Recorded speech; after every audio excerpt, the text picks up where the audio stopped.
Netherlands के बाद आज स्वीडन पहुंचेंगे प्रधानमंत्री मोदी। पीएम उल्फ क्रिस्टनसन से करेंगे द्विपक्षीय वार्ता। European round table for industry में होंगे शामिल।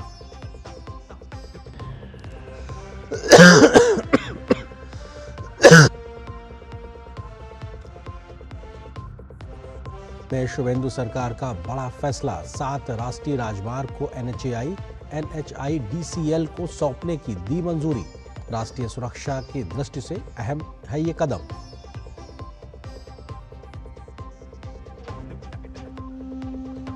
राष्ट्रपति ट्रंप ने शांति समझौता नहीं होने की स्थिति में ईरान को दी नई चेतावनी। कहा, ईरान को देखना पड़ेगा बहुत बुरा वक्त। ईरान ने किया पलटवार। कहा, अमेरिका पर भरोसा नहीं।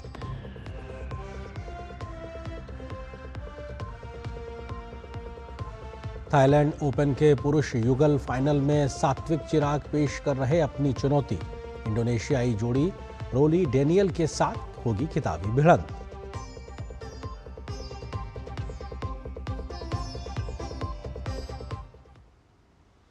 खबरों पर डालते हैं विस्तार से नजर। प्रधानमंत्री नरेंद्र मोदी आज नीदरलैंड्स के दौरे के दूसरे दिन अपने डच समकक्ष रॉब जेटेन के साथ आज ऑफ स्लाउड डेक डैम का दौरा करेंगे। 32 किलोमीटर लंबा ये बांध नीदरलैंड को उत्तरी सागर से सुरक्षित रखता है, मीठे पानी का भंडार तैयार करता है और अब नवीकरणीय ऊर्जा के केंद्र के रूप में भी ये काम कर रहा है। ये दौरा ऐसे समय हो रहा है जब दोनों देश जल प्रबंधन, स्वच्छ ऊर्जा, टिकाऊ मत्स्य पालन और उन्नत जल प्रबंधन जैसे क्षेत्रों में द्विपक्षीय सहयोग बढ़ाने पर ध्यान दे रहे हैं। इससे पहले कल भारत और नीदरलैंड्स के बीच द्विपक्षीय सहयोग से जुड़े कई सहमति पत्रों का आदान प्रदान हुआ। द हेग में प्रधानमंत्री नरेंद्र मोदी की नीदरलैंड के प्रधानमंत्री रॉब जेटेन की वार्ता के बाद द्विपक्षीय रिश्तों को रणनीतिक साझेदारी के स्तर पर ले जाने पर फैसला हुआ है। प्रधानमंत्री नरेंद्र मोदी और नीदरलैंड के उनके समकक्ष रॉब जेटेन की द हेग में हुई मुलाकात में बड़े फैसले हुए। दोनों देश अपने संबंधों को रणनीतिक साझेदारी के स्तर पर ले जाने पर सहमत हुए। पीएम और नीदरलैंड के उनके समकक्ष ने द्विपक्षीय सहयोग में हुई प्रगति की समीक्षा की, साथ ही विभिन्न क्षेत्रों में सहयोग बढ़ाने की संभावनाओं पर विचार विमर्श किया। द्विपक्षीय वार्ता और प्रतिनिधिमंडल स्तर की बातचीत के बाद दोनों देशों के बीच कई सहमति पत्रों का आदान प्रदान हुआ। पीएम ने भारत नीदरलैंड रणनीतिक भागीदारी के फैसले को अहम बताया। हमें नीदरलैंड की एक्सपर्टीज और भारत की स्पीड और स्केल को हर क्षेत्र में जोड़ना चाहिए। इनोवेशन, इन्वेस्टमेंट, सस्टेनेबिलिटी और डिफेंस जैसे क्षेत्रों में सहयोग को नए आयामों तक पहुंचाना है।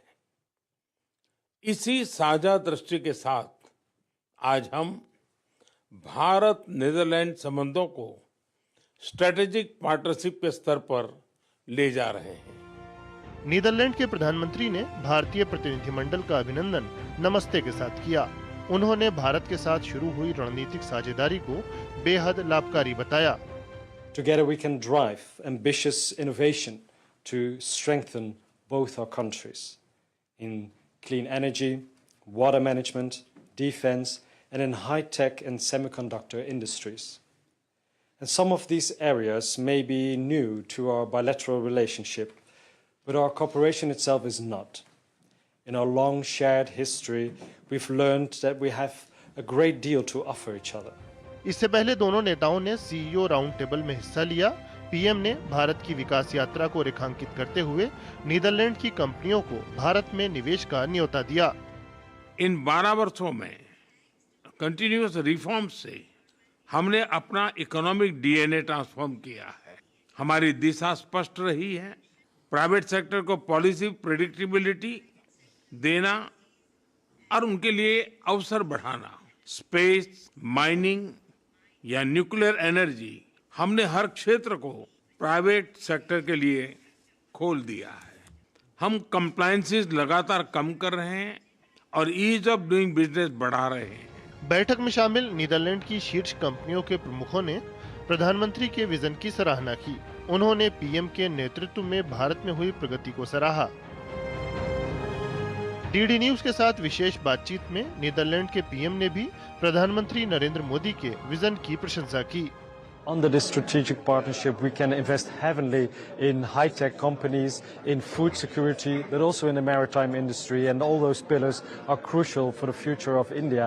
So we stand ready to cooperate with Indian companies, create much more jobs, and strengthen the government-to-government relationship. Prime Minister Modi has a great vision for the future of India, and he understands very well that there is a lot of knowledge and expertise in India, and that we need also more manufacturing within the country.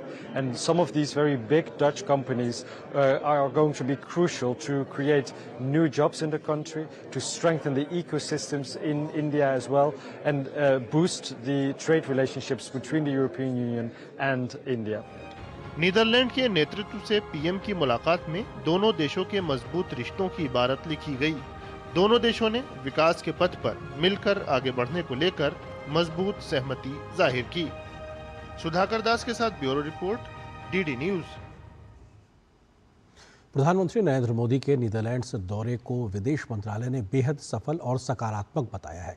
प्रधानमंत्री के दौरे को लेकर विदेश मंत्रालय के सचिव पश्चिम क्षेत्र सीवी जॉर्ज ने कहा कि इस यात्रा के दौरान दोनों देशों के बीच बातचीत और सहभागिता में काफ़ी सकारात्मकता और ऊर्जा देखने को मिली है। उन्होंने बताया कि इस दौरे के परिणाम स्वरूप कम से कम 17 महत्वपूर्ण दस्तावेजों और फैसलों पर सहमति बनी है। It's been a great visit and a lot of positivity, a lot of energy in engagement. I could feel it. In terms of outcomes, I am told that at least there are 17 outcome documents and decisions. प्रधानमंत्री नरेंद्र मोदी अपने 5 देशों के दौरे के तहत आज Sweden पहुंचेंगे। Nordic देश की यह उनकी दूसरी यात्रा होगी, जो भारत स्वीडन साझेदारी के लगातार मजबूत होते रिश्ते में एक महत्वपूर्ण पड़ाव माना जा रहा है। साल 2018 की यात्रा के बाद प्रधानमंत्री मोदी की ये दूसरी स्वीडन यात्रा है, जो दोनों देशों के रिश्तों में निरंतरता और बढ़ती नजदीकियों को दर्शाता है। पिछले कुछ वर्षों में यह साझेदारी पारंपरिक कूटनीति से आगे बढ़कर तकनीक, सतत विकास, निवेश और विश्वास पर आधारित व्यापक सहयोग में बदल चुकी है। प्रधानमंत्री जी की प्रथम यात्रा 2018 में थी। ये बहुयामी थी और हमारे जो रिलेशनशिप था वो व्यापार और निवेश के मुद्दों से उठकर बहुयामी रिलेशनशिप की तरफ बढ़ा। प्रधानमंत्री मोदी स्वीडिश नेतृत्व के साथ उच्च स्तरीय वार्ता करेंगे, जिसमें व्यापार और निवेश के अवसरों, आर्थिक सहयोग को मजबूत करने और भारत के तेजी से बढ़ते बाजार में स्वीडिश कंपनियों की भागीदारी बढ़ाने पर चर्चा होगी। वहीं दोनों देश कृत्रिम बुद्धिमत्ता, स्वच्छ ऊर्जा, सेमीकंडक्टर, मोबिलिटी और डिजिटल इंफ्रास्ट्रक्चर जैसे क्षेत्रों में सहयोग बढ़ाने पर ध्यान केंद्रित करेंगे। हाल के वर्षों में तेजी से आगे बढ़ रहा रक्षा और सुरक्षा सहयोग भी बातचीत का महत्वपूर्ण हिस्सा रहेगा, जो दोनों देशों के रिश्तों के बढ़ते आयाम को रेखांकित करेगा। स्वीडन में रह रहे भारतीय समुदाय के साथ स्वीडिश लोग भी प्रधानमंत्री नरेंद्र मोदी की इस यात्रा से जुड़ाव महसूस कर रहे हैं। हम ये विजिट को बहुत मायना रखते हैं, क्योंकि ये स्वीडिश और इंडियन के रिलेशनशिप को बहुत मायना देगा। इस दौरे में क्लाइमेट चेंज और कचरा प्रबंधन पर भी चर्चा होने के आसार दिखाई पड़ रहे हैं। दुनिया को नोबेल पुरस्कार देने वाला स्वीडन एक बार फिर हिंदुस्तान के प्रधानमंत्री नरेंद्र मोदी के ऐतिहासिक दौरे का गवाह बनने वाला है। इस दौरे में प्रधानमंत्री नरेंद्र मोदी स्वीडन के नामचीन व्यवसायियों के साथ अपने विचार साझा करेंगे, तो निश्चित तौर पर दुनिया भर के मुल्क में हिंदुस्तान तरक्की की नई इबारत लिख सकता है। कैमरामैन राधे कृष्ण के साथ गोटमबर्ग से मैं राजेश राज, डीडी न्यूज के लिए। और यहाँ पर एक छोटे से ब्रेक के लिए रुकते हैं।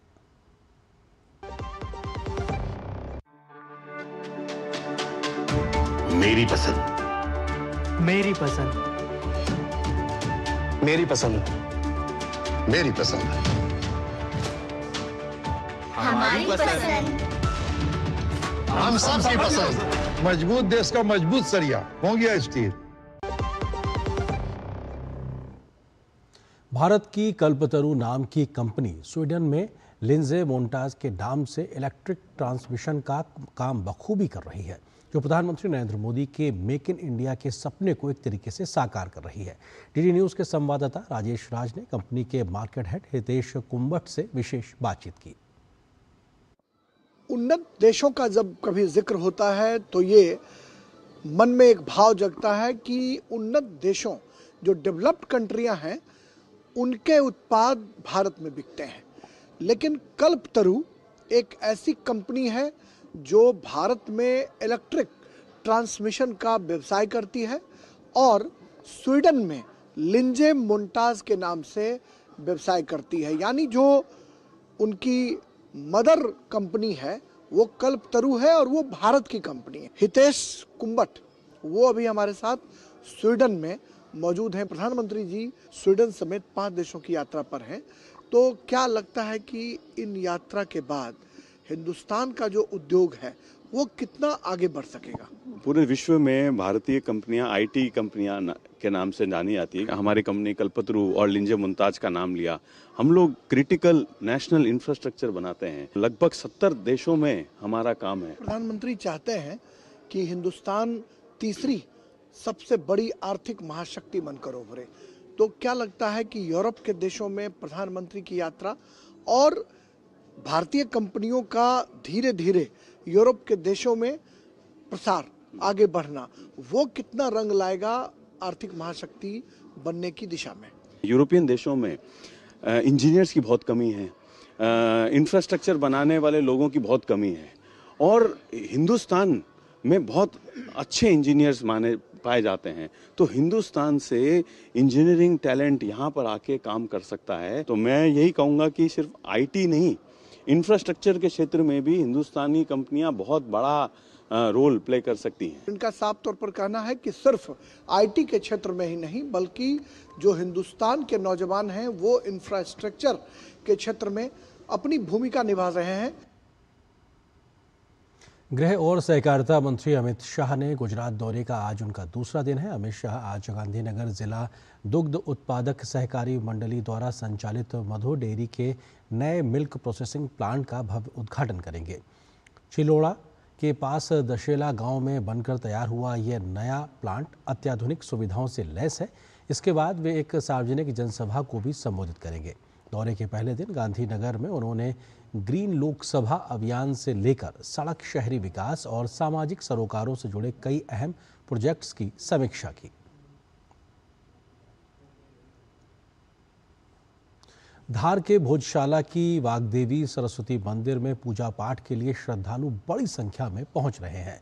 इस बीच धार से सांसद और महिला एवं बाल विकास राज्य मंत्री सावित्री ठाकुर मंदिर पहुंची। दरअसल भारतीय पुरातत्व सर्वेक्षण ने हिंदुओं को मध्य प्रदेश के धार जिले में भोजशाला कॉम्प्लेक्स में पूजा और दूसरे कामों के लिए बिना रोक टोक के जाने की अनुमति दे दी है। एएसआई के इस आदेश के बाद पूजा पाठ के लिए श्रद्धालु बड़ी संख्या में पहुंच रहे हैं। एएसआई का यह फैसला मध्य प्रदेश हाईकोर्ट के उस फैसले के एक दिन बाद आया जिसमें उसने कहा था कि धार में भोजशाला देवी सरस्वती का मंदिर है। एएसआई के अनुपालन आदेश में कहा गया है कि मध्य प्रदेश हाईकोर्ट इंदौर बेंच ने अपने आदेश द्वारा यह माना कि धार जिले में स्थित भोजशाला एक संरक्षित स्मारक है और यह देवी वाग्देवी सरस्वती का मंदिर है। लगातार शुरू से ही मैं यहाँ पर दर्शन के लिए आती हूँ और सभी हमारे हिंदू समाज के लिए अब खुला हो गया। कोर्ट ने अब निर्देश कर दिए कि हिंदू समाज के लिए हमेशा ये खुला रहेगा, वो दर्शन कर सकते हैं, अपना ज्ञान अर्जित कर सकते हैं। राजा भोज ने बनाई थी और आर्कियोलॉजिकल के आधार पर कोर्ट ने डिसीजन दे दिया अब हिंदू समाज के लिए हमेशा के लिए खुला है। आपका जब तक उसके आधार पर निर्णय नहीं था तो आप यहाँ नमाज पढ़ते थे, पर अब क्योंकि कोर्ट ने निर्णय किया, कोर्ट को सर्वोच्च न्यायालय माना जाता है और इसको सभी को जनता को स्वीकार करना है। धार जिले में माननीय उच्च न्यायालय के निर्णय के बाद इसके अलावा पुरातत्व विभाग और संस्कृति मंत्रालय के द्वारा जो दिशा निर्देश दिए गए थे कैसे पूजा विधि होगी और किस समय से किस समय पूजा विधि होगी, उसके अनुपालन में कल एक समन्वय बैठक की गई थी। इस बैठक में जो निर्णय लिए गए थे उसी के अनुपालन में आज ये पूजा हो रही है, जिसमें आज हमने भी भागीदारी करी। सुरक्षा की दृष्टि से यदि आप बात करें तो सभी जो पिछले 4-5 दिन से लगातार पॉइंट्स लगे हैं, वो चाहे फिक्स हो, पेट्रोलिंग हो, हाई राइज हो, मिश्रित आबादी के क्षेत्र हो या फिर आपके जो धार्मिक स्थल और क्षेत्र है वहाँ पे जो लगातार हमारे द्वारा मौजूदगी बनाई गई है और इसमें हम सुनिश्चित कर रहे हैं कि शांति सौहार्द भाईचारा बनाए रखें। माननीय उच्च न्यायालय का निर्णय जो है उसमें मुझे लगता है कुछ लोग ठीक से शायद समझ नहीं पाए होंगे और जिन तक ये नहीं पहुंचा है उन पे व्यक्तिगत जाके हर मोहल्लों में हम लोग बैठकें करेंगे और ये जो भी उनके दिशा निर्देश हुए हैं उसी के अनुपालन और अनुक्रम में हम आगे की कार्रवाई सुनिश्चित करेंगे। आदिकाल से भोजशाला मंदिर और आध्यात्म का एक बड़ा केंद्र रहा है। विगत कुछ वर्षों से यहाँ पर नमाज भी अदा की जा रही थी, तो आज इस संदर्भ में सबसे पहले सकल हिंदू समाज एकत्रित होकर संतों और आचार्यों के साथ मिलकर इसका शुद्धिकरण कर पुनः यहाँ नई अखंड ज्योत को विराजमान कर पूजन अर्चन आरंभ कर रहा है। अयोध्या के राम मंदिर का मिलना जितना बड़ा था उतना ही बड़ा धार में हमारी वाग्देवी की विजय है। मध्य प्रदेश के रतलाम जिले में राजधानी एक्सप्रेस के 2 डिब्बों में आज सुबह आग लग गई और इस घटना में फिलहाल किसी व्यक्ति के हताहत होने की कोई सूचना नहीं है। आलोट और लूनी रिछा स्टेशन के बीच तिरुवनंतपुरम हजरत निजामुद्दीन राजधानी एक्सप्रेस 12431 गाड़ी संख्या के B1 डिब्बे में सुबह करीब 5:15 बजे शॉर्ट सर्किट से आग लगी। जिस डिब्बे में आग लगी उसे ट्रेन से अलग करके आग पर काबू पा लिया गया। सभी यात्रियों को ट्रेन से उतार दिया गया था। फायर को ऑलमोस्ट कंट्रोल कर लिया गया है। साइट पर 3 फायर ब्रिगेड उपलब्ध हैं। एम्बुलेंस, सिविल एडमिनिस्ट्रेशन सबके साथ मिलकर काम किया जा रहा है। रेलवे के अधिकारी साइट पर पहुंच चुके हैं और अतिरिक्त कोच की व्यवस्था कोटा से की जा रही है। लगभग आधे से पौन घंटे में जो ट्रेन का बाकी का पोर्शन है वो वहाँ से रवाना हो जाएगा। उसके बाद ट्रैक को रिस्टोर करने की प्रक्रिया चालू कर दी जाएगी। इस घटना के कारण अप और डाउन में कुछ गाड़ियाँ रेगुलेट हुई हैं। लगभग 5 से 6 गाड़ियाँ दोनों डायरेक्शन में रेगुलेटेड हैं। यात्रियों से अनुरोध है कि किसी भी तरह की जानकारी के लिए आधिकारिक वेबसाइट या फिर हेल्पलाइन पे संपर्क करें और 139 से भी आप जानकारी प्राप्त कर सकते हैं। Thank you.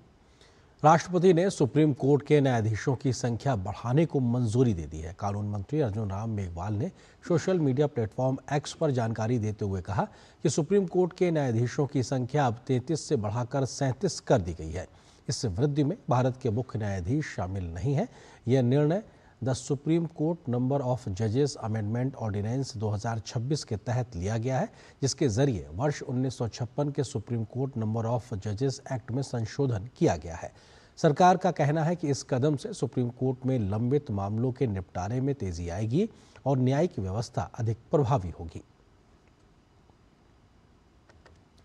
पश्चिम बंगाल सरकार ने राज्य के 7 राष्ट्रीय राजमार्ग खंडों का प्रबंधन अब सीधे राष्ट्रीय राजमार्ग प्राधिकरण NHAI और राष्ट्रीय उच्च गति सड़क निगम NHIDCL को सौंप दिया है। इससे पहले ये खंड राज्य के PWD के NH विंग के अधीन थे और इनका औपचारिक हस्तांतरण अब संपन्न हो गया है। राज्य सरकार के पास ये प्रस्ताव करीब 1 साल से लंबित था और सड़क परिवहन एवं राजमार्ग मंत्रालय लगातार इसके लिए अनुरोध कर रहा था। विशेषज्ञों का कहना है कि इन 7 हाईवे स्ट्रेचों के राष्ट्रीय प्राधिकरण को सौंपने के सिक्किम, भूटान और बांग्लादेश के साथ कनेक्टिविटी और मजबूत होगी। दार्जिलिंग हिल्स, डुआर्स और उत्तर बंगाल के अन्य क्षेत्र अब राष्ट्रीय राजमार्ग नेटवर्क से बेहतर तरीके से जुड़ सकेंगे।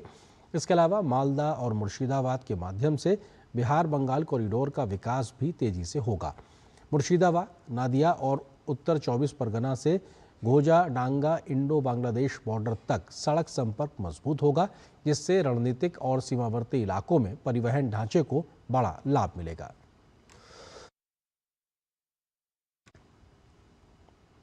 तेलंगाना के संगारेड्डी जिले पर पसलवाड़ी गांव महिला सशक्तिकरण की मिसाल बनकर उभरा है। गांव की 85% महिलाएं स्वयं सहायता समूह के जरिए आर्थिक और सामाजिक विकास में भागीदारी निभा रही हैं। केंद्र सरकार ने गांव को वुमेन फ्रेंडली विलेज घोषित करते हुए दीनदयाल उपाध्याय पंचायत सतत विकास पुरस्कार से सम्मानित किया है। इस पुरस्कार के तहत गांव को 25 लाख रुपए का नगद पुरस्कार भी दिया गया है। महिला सशक्तिकरण को बढ़ावा देने के लिए संगारेड्डी मंडल के पसलवाड़ी गांव को राष्ट्रीय स्तर पर सम्मान मिला है। गांव के महिला समूहों ने आर्थिक स्वावलंबन की बदौलत उद्यमिता की दिशा में नई पहचान बनाई है। देश भर के गांवों के सर्वेक्षण के बाद केंद्र सरकार की टीम ने पसलवाड़ी को वुमेन फ्रेंडली विलेज के रूप में चुना और दीनदयाल उपाध्याय पंचायत सतत विकास पुरस्कार से सम्मानित किया। गांव में हर शुक्रवार महिला स्वयं सहायता समूहों की बैठकें आयोजित की जाती हैं। इन बैठकों के जरिए महिलाओं को बैंक लिंकेज, लोन, बीमा और स्वरोजगार योजनाओं के बारे में जागरूक किया जाता है। गांव में महिला समूहों की रिकवरी प्रतिशत लगभग 100% है और महिलाओं को स्कूल यूनिफॉर्म सिलाई, छोटे व्यवसाय और स्वरोजगार के लिए प्रशिक्षण दिया जा रहा है। इस गांव की कुल आबादी 2844 है, जिसमें 1410 महिलाएं और 1434 पुरुष हैं। यहाँ 2 ग्राम संगठन कार्यरत हैं और 946 सदस्यों के साथ 91 स्वयं सहायता समूह सक्रिय रूप से काम कर रहे हैं। 49 समूहों को 3 करोड़ 13 लाख रुपए के बैंक ऋण उपलब्ध कराए गए हैं। स्त्री निधि योजना, न्यू एंटरप्राइजेज योजना और ब्याज मुक्त ऋण योजनाओं के जरिए महिलाओं को आर्थिक सहायता दी जा रही है। महिला समूहों के जरिए स्कूल यूनिफॉर्म, सिलाई, किशोरी बालिकाओं के विकास और महिलाओं के कौशल प्रशिक्षण से जुड़े कार्यक्रम चलाए जा रहे हैं। गांव को राष्ट्रीय स्तर पर मिला वुमेन फ्रेंडली विलेज सम्मान सभी महिलाओं के लिए गर्व की बात है।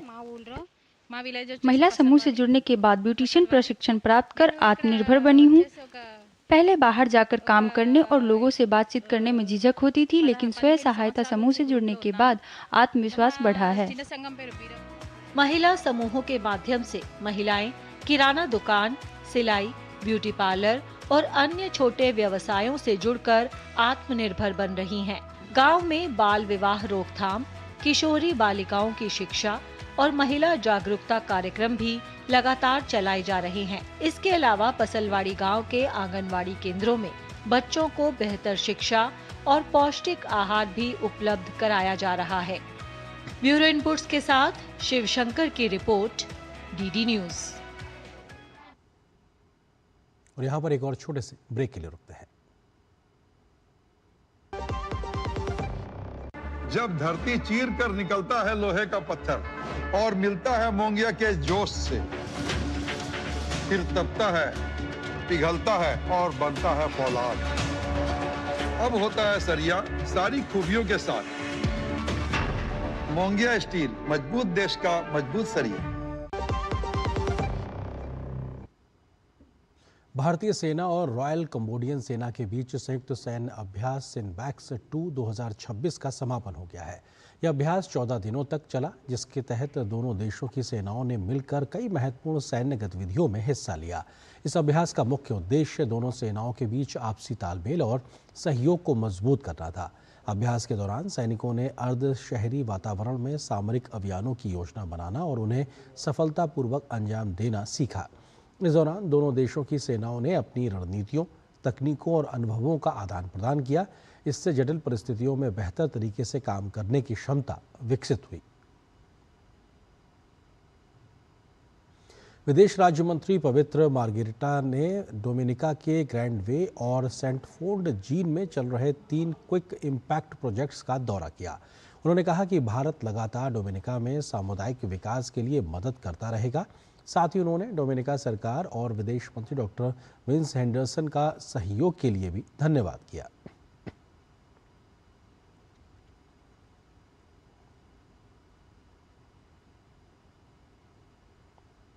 इंद्रप्रस्थ गैस लिमिटेड ने आज सीएनजी के दाम 1 रुपये प्रति किलोग्राम बढ़ा दिए हैं। इस बढ़ोतरी के बाद दिल्ली में 1 किलोग्राम सीएनजी की नई कीमत 80 रुपये 9 पैसे हो गई है। गाजियाबाद और नोएडा में यह दर 88 रुपये 70 पैसे प्रति किलोग्राम हो गई है, जबकि गुरुग्राम में नई कीमत 85 रुपये 12 पैसे प्रति किलोग्राम तय की गई है।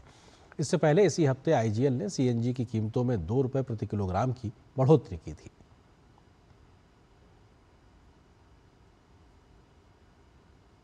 भारी उद्योग मंत्रालय ने पीएम ई ड्राइव योजना के तहत पूरे देश में इलेक्ट्रिक वाहनों के लिए चार्जिंग स्टेशन बढ़ाने का फैसला किया है। इसके लिए सरकार ने 2000 करोड़ रुपए का बजट रखा है। सरकार ने अभी 503.86 करोड़ रुपए मंजूर किए हैं, जिससे अलग अलग राज्यों और सरकारी कंपनियों में 4874 नए ईवी पब्लिक चार्जर लगाए जाएंगे। सरकार का कहना है कि यह पहल वैश्विक ऊर्जा संकट के बीच ऊर्जा सुरक्षा बढ़ाने, जीवाश्म ईंधन पर निर्भरता कम करने और सतत हरित मोबिलिटी के माध्यम से नेट जीरो 2070 के लक्ष्य की दिशा में एक महत्वपूर्ण कदम है। और अब देखते हैं खबरें कान फिल्म फेस्टिवल से जुड़ी हुई।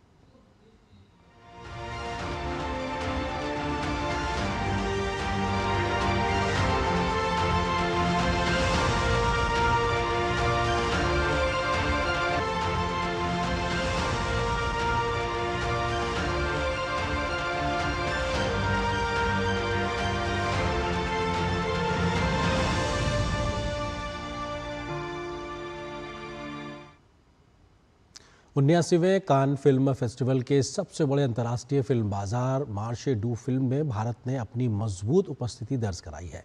भारत इंडिपेंडेंट सिनेमा की विविधता और समृद्धि को प्रदर्शित करते हुए दुनिया के फिल्मकारों के लिए सबसे पसंदीदा डेस्टिनेशन बन रहा है। भारत पवेलियन में इंडिपेंडेंट फिल्म मेकर्स की फिल्में पेश की जा रही हैं, जहां अंतर्राष्ट्रीय खरीदारों, डिस्ट्रीब्यूटर्स, प्रोड्यूसर्स और फेस्टिवल प्रोग्रामर्स से मुलाकात भी हो रही है। देखिए हमारी सहयोगी की यह खास report. Policy reforms, digital clearances और एकीकृत रेगुलेशंस, आज भारत सेंटर स्टेज ले रहा है जब बात हो रही है कंटेंट क्रिएशन की। यूरोप का सबसे बड़े फिल्म बाजार में शुमार है ये मार्च टू फिल्म यानी कि कान फिल्म महोत्सव में आयोजित होने वाला ये फिल्म बाजार, जहां पर दुनिया भर से देश पहुंचते हैं अपनी फिल्मों को लेकर और उनका मकसद होता है कि ज्यादा से ज्यादा देशों को, डिस्ट्रीब्यूटर्स को अपनी फिल्में बेच सकें। यानी कि एक ऐसा मंच जहां पर निर्देशक, डिस्ट्रीब्यूटर्स एक साथ आते हैं सिनेमा के को और भी ज्यादा बढ़ाने के लिए। किस तरह से भारत अपने आप को इस मंच पर प्रस्तुत कर रहा है, आइए आपको इसकी एक झलक दिखाते हैं। यहाँ पर इस बार कान फिल्म महोत्सव में जो भारत की भागीदारी है वो हम यहाँ पर देख सकते हैं। बेहद मजबूत भागीदारी के साथ भारत इस बार यहाँ पर पार्टिसिपेट कर रहा है। हमारे साथ खास मेहमान भी जुड़ रहे हैं। सबसे पहले आपसे जानना चाहेंगे, मनोज जी महाराष्ट्र से हैं। महाराष्ट्र एक हब माना जाता है जब हम बात करते हैं सिनेमा के निर्माण की। किस तरह से इस बार पूरी दुनिया से फिल्म मेकर्स को बुलाने के लिए कुछ नया यहाँ पर सरकार के विजन के तहत किया जा रहा है? जी मतलब फिल्म्स जो है अभी हम नए टेक्नोलॉजी में जा रहे हैं, तो अभी स्टूडियो सेटअप से हम आगे बढ़ के जा रहे हैं इमर्सिव मीडिया, एआई और वीएफएक्स की दुनिया में। तो ये सब है जो अपग्रेड कर रहे हैं हम महाराष्ट्र में फिल्म सिटी, और काफी लोग जो है वो यहाँ पे आना चाहते हैं। और इट्स मुंबई तो हब है, इंटरनेशनल हब है, सो एक कनेक्टिविटी भी है। तो ये सब जो बातें हैं वो आगे चल के बहुत बिजनेस लाने वाली है। आज हम बात करते हैं मेनी फेसेस वन सिनेमा, यानी कि भारत की जो जड़ों से जुड़ी हुई कहानियां हैं आज वैश्विक मंच पर पहुंच रही हैं। लेकिन इसमें एक बहुत बड़ा काम किया गया है, सिंगल विंडो क्लियरेंस, कैसे को प्रोडक्शंस को बढ़ावा मिल रहा है, कैसे आज भारत का ये विजन है सरकार का कि भारत को एक कंटेंट हब बनाया जाए। हम 2 साल पहले हम वेव्स करने के बाद इंडिया का पूरा पोजीशनिंग चेंज हो गया वर्ल्ड में। पीपल नो एग्जैक्टली, पीपल को पता है इंडिया क्या चेंजेस लेकर आने वाला है, हाउ वेरियस वर्टिकल्स में हमारा सिनेमा और कंटेंट और क्रिएटिव इकोनॉमी का स्पेस इंडिया पहले बोला है 5 साल पहले। Now Cannes is saying creative economy. So इसका हम आगे वर्ल्ड से बहुत आगे है। 3 चीज बोल सकता है इस साल इंडिया का। एक है इंडिया का बहुत बड़ा प्रोड्यूसर्स आया हुआ है इंडिया से। ये पहले सोच रहा था अंदर ही से बिजनेस कर सकता है, नाउ थोड़ा चेंज उनका माइंडसेट हो गया है दैट हम आगे बढ़ने के लिए हम इधर आने का है। दूसरा है इस बार हॉलीवुड नहीं है कान में, तो उसका इंडिया का प्रोड्यूसर्स बहुत फायदा उठा रहे हैं। दूसरा है young people who have come with short films इस बार आया है। ऑडियो विजुअल फैक्ट्री आज सिर्फ कहानियों के लिए नहीं बल्कि टेक्नोलॉजी के लिए भी दुनिया के तमाम बड़े निर्माता निर्देशक भारत की ओर देख रहे हैं। तो यही तो है ऑरेंज इकोनॉमी का उदय, जिसकी एक झलक हम यहाँ पर इस मार्च टू फिल्म, इस सबसे बड़े यूरोपियन फिल्म बाजार में भी देख पा रहे हैं। कैमरा पर्सन अजीत के साथ जया सिन्हा, डीडी न्यूज का। मलयालम फिल्म मंजुमेल वॉइस से दुनिया भर के दर्शकों को हंसाने, डराने और भावुक करने वाले निर्देशक चिदम्बरम अब अपनी नई फिल्म बालन के साथ कान फिल्म फेस्टिवल पहुंच चुके हैं।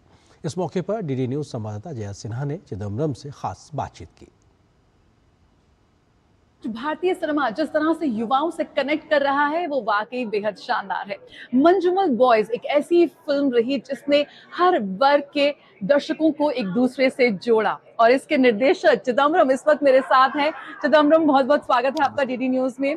इस वक्त हम मौजूद हैं कान के फिल्म मार्केट में और केरला से कान तक का सफर चिदम्बरम ने कैसे तय किया, बताइए। ये मेरा पहली बार है कैन फिल्म फेस्टिवल पर। बहुत खुश लग रहा है बिकॉज मैंने एक फिल्म लेके आया हूँ एंड मेरे को कई देशों से लोग हैं यहाँ पे। मेरे को उसको मेरा पिक्चर दिखाना है और उसको फेस देखकर पता नहीं उसको रिएक्शन क्या है, so इसलिए मैंने ये फिल्म लेके आया। Yeah, that's it. अच्छा, कभी आपने सोचा था कि मंजूमल बॉयज इतना ज्यादा सुपरहिट फिल्म होगी?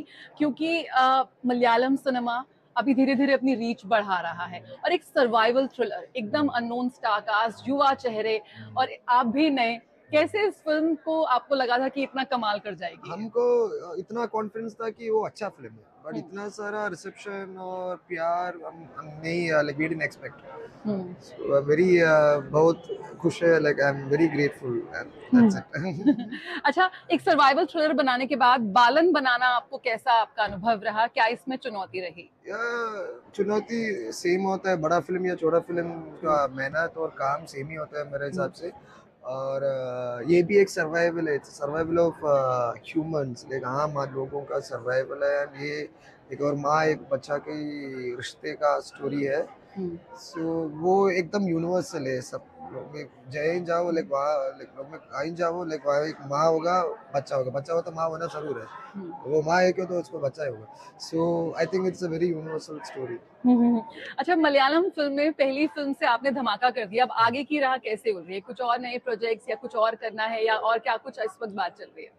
बहुत फिल्मों का बात चल रहा है, मेरे को बहुत डिफरेंट काइंड्स को तरह की फिल्म बनाना है, वो मेरी इच्छा है। लाइक सो मेरा नेक्स्ट फिल्म ऐसा नहीं होगा, सो मुझको हर जॉनरा में फिल्म करना पसंद है। बिल्कुल, बहुत बहुत शुक्रिया हमसे बात करने के लिए। यकीनन जिस तरह से क्षेत्रीय सिनेमा आज भारतीय सिनेमा बनकर वैश्विक मंच पर अपनी मौजूदगी दर्ज करा रहा है, उसकी और एक बहुत ही महत्वपूर्ण कड़ी बालन जैसी फिल्में हैं जो अपनी दिल छू लेने वाली कहानियों की वजह से आज दुनिया भर के दर्शकों को भारतीय सिनेमा से जोड़ रही है। कैमरा पर्सन अजीत के साथ जया सिन्हा, डीडी न्यूज, कान।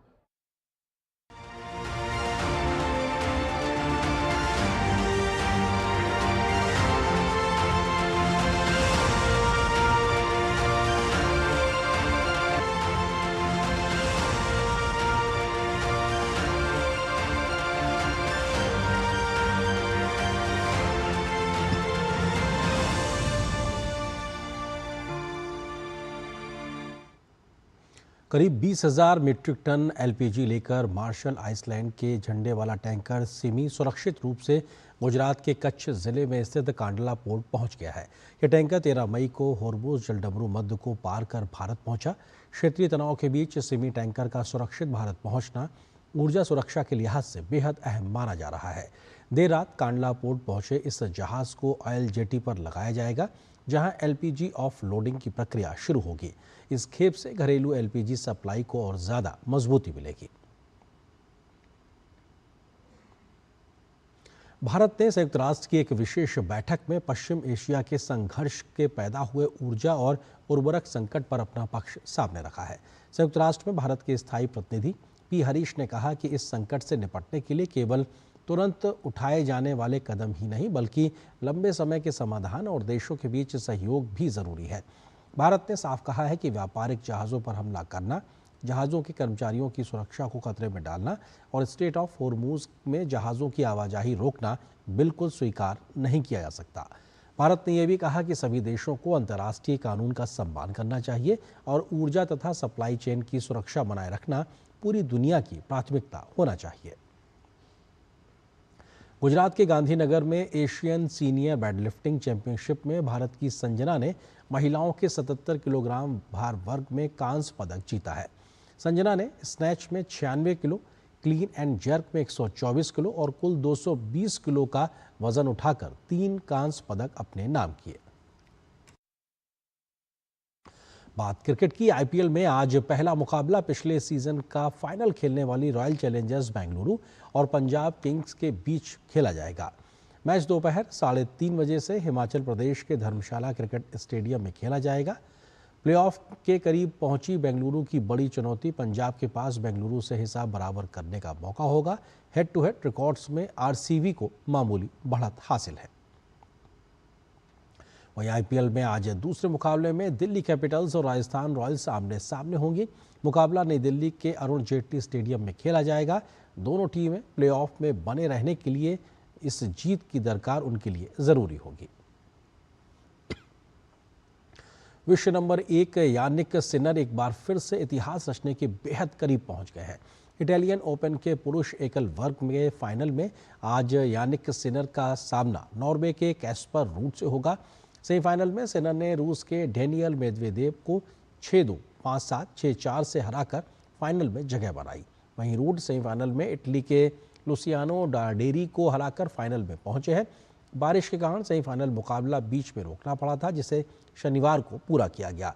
मुकाबले के दौरान सिनर को दाहिने पैर में तकलीफ हुई और उन्हें मेडिकल टाइम आउट भी लेना पड़ा था, लेकिन इसके बाद उन्होंने शानदार वापसी करते हुए जीत हासिल की। सिनर अगर रोम में खिताब जीत लेते हैं तो वे नोवाक जोकोविच के बाद दूसरे ऐसे पुरुष खिलाड़ी बन जाएंगे जिन्होंने सभी 9 एटीपी मास्टर्स 1000 खिताब जीते हों। रोम टूर्नामेंट ही एकमात्र मास्टर्स प्रतियोगिता है जो अब तक उनके नाम नहीं हुई है। पिछले वर्ष रोम में सिनर ने रूड को बेहद एक तरफा मुकाबले में हराया था और अब रूड के पास सिनर से बदला लेने का मौका होगा। फ्रेंच ओपन टेनिस टूर्नामेंट के कोर्ट ऑफ इस बार कई बड़े खिलाड़ी नजर नहीं आएंगे। चोट और स्वास्थ्य कारणों की वजह से कार्लोस अल्कराज, लोरेंजो मुसेट्टी और होल्गर रूने ने प्रतियोगिता से अपना नाम वापस ले लिया है।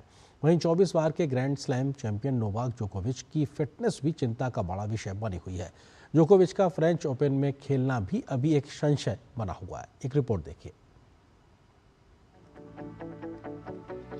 फ्रेंच ओपन 2026 के शुरू होने से पहले ही खिलाड़ियों के चोटिल होने की वजह से टूर्नामेंट का रोमांच पूरी तरह बदल गया है। इस बार फ्रेंच ओपन का मंच पुरुष वर्ग में कई स्टार खिलाड़ियों से नदारद रहेगा। फैंस को सबसे बड़ा झटका तब लगा जब मौजूदा चैंपियन कार्लोस अल्कराज ने कलाई की चोट के कारण टूर्नामेंट से नाम वापस ले लिया। अल्कराज इस साल भी खिताब के सबसे बड़े दावेदारों में से एक माने जा रहे थे। यूरोपीय क्ले सीजन में शानदार प्रदर्शन के बाद उनसे लगातार दूसरे फ्रेंच ओपन खिताब की उम्मीद थी, लेकिन चोट ने उनके अभियान पर ब्रेक लगा दिया। अब तय हो गया है कि इस बार पुरुष वर्ग को नया चैंपियन मिलेगा। इटली के clay court star Lorenzo Musetti भी फ्रेंच ओपन से बाहर हो गए हैं। रोम में इटालियन ओपन के दौरान उन्हें इंजरी हुई थी। मुसेट्टी इस सीजन में क्ले कोर्ट पर बेहतरीन फॉर्म में थे और बड़े उलटफेर करने की क्षमता रखते थे। उनके बाहर होने से टूर्नामेंट का संतुलन बिखर गया है। वहीं डेनमार्क के होल्गर रूने भी स्वास्थ्य कारणों की वजह से फ्रेंच ओपन में नहीं खेल पाएंगे। पूरे 2026 सीजन में फिटनेस से जूझ रहे रूने ने पूरी तरह फिट होकर वापसी करने के लिए अपना कमबैक टाल दिया है। उधर 24 बार के ग्रैंड स्लैम चैंपियन नोवाक जोकोविच की फिटनेस भी चिंता का विषय बनी हुई है।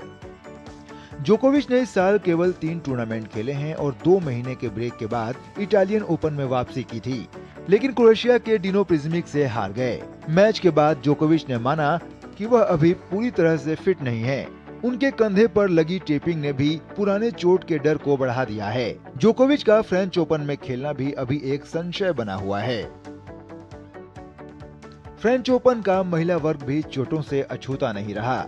वारवारा ग्रेशेवा और सोने कार्टल पहले से ही बाहर हो चुकी हैं, जबकि पूर्व विंबलडन चैंपियन मार्केटा के भी निलंबन के कारण टूर्नामेंट से दूर रहने की संभावना है।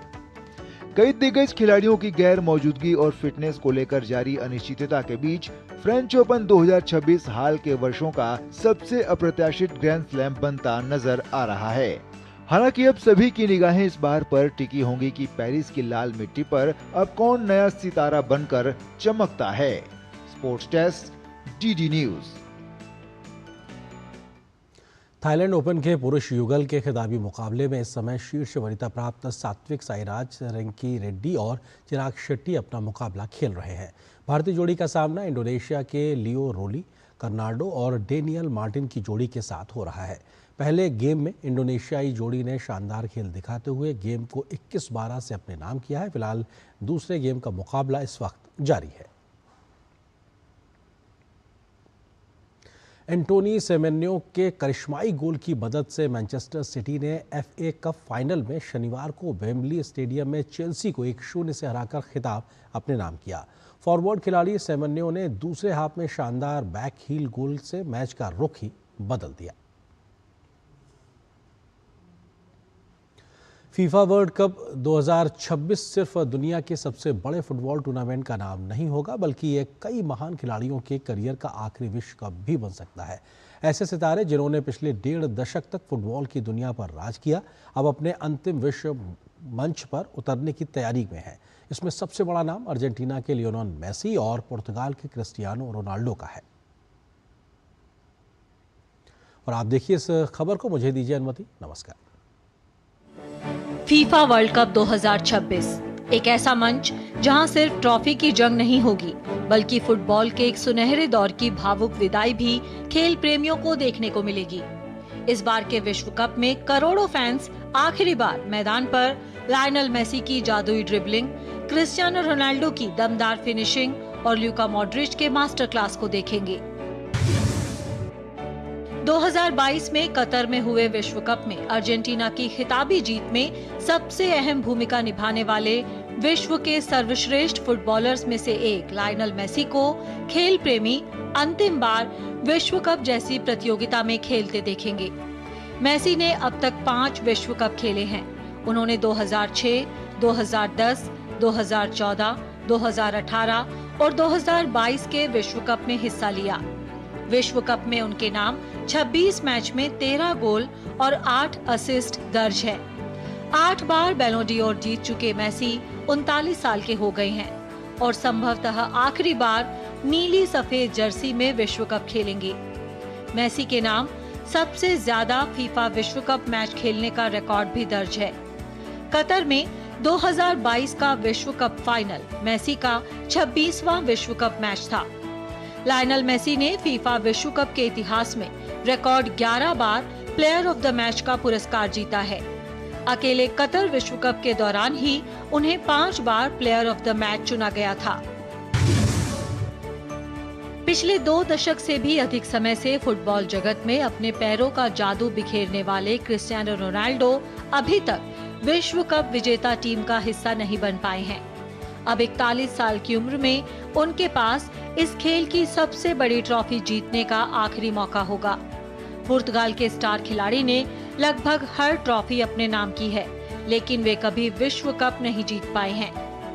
5 बार के बैलों ड'ओर विजेता रोनाल्डो ने पुर्तगाल के लिए 226 मैच में 143 गोल किए हैं, जो कि एक विश्व रिकॉर्ड है। वे अंतर्राष्ट्रीय फुटबॉल के इतिहास में सबसे ज्यादा गोल करने वाले खिलाड़ी हैं। रोनाल्डो ने अब तक 5 फीफा विश्व कप खेले हैं।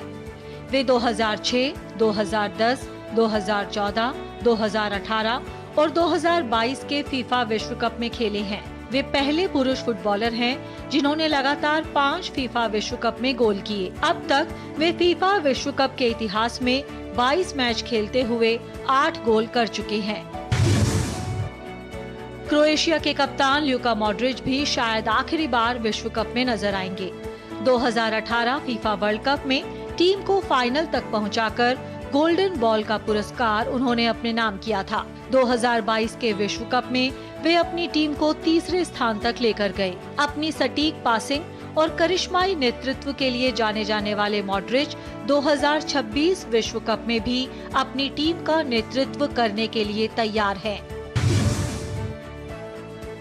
ब्राजील के सुपरस्टार नेमार भी 2026 में अपना आखिरी विश्व कप खेल सकते हैं। नेमार ब्राजील के लिए 79 अंतर्राष्ट्रीय गोल कर चुके हैं और पेले के रिकॉर्ड की बराबरी कर चुके हैं। हालांकि चोटों ने उनके करियर को कई बार प्रभावित किया है, लेकिन बड़े मैचों में उनका प्रभाव अब भी बेहद खास माना जाता है। बेल्जियम के मिडफील्ड जादूगर केविन डी ब्रायन के नाम 100 से ज्यादा अंतर्राष्ट्रीय मैच हैं। अपनी सटीक पासिंग और विजन के लिए मशहूर केविन डी ब्रायन बेल्जियम की गोल्डन जनरेशन का अहम चेहरा रहे हैं। Sports desk, DD news.